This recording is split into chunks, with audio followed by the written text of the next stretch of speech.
Salam perguruan tingkat kegelapan. Di dalam kehidupan ini ada 3 hal yang perlu kita hadapi, kita jalani. Yang pertama, jangan kita merendahkan seseorang, karena kita akan direndahkan suatu saat.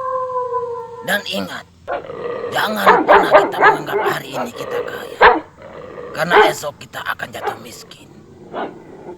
Dan ingat, jangan kita merasa kita hidup hari ini, karena kita esok akan mati.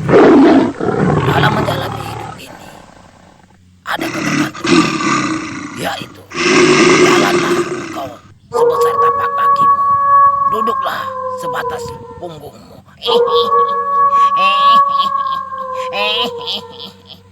Hidup ini memang susah, hidup ini memang pahit, hidup ini tanpa kebahagiaan, karena hidup ini tidak kekal dan abadi.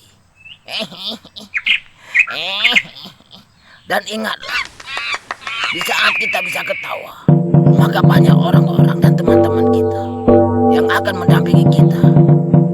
Tapi di saat kita menangis, hanya kita sendiri yang menangis. Mereka pergi berlalu tanpa ada bukti apapun, tanpa ada membantu satupun.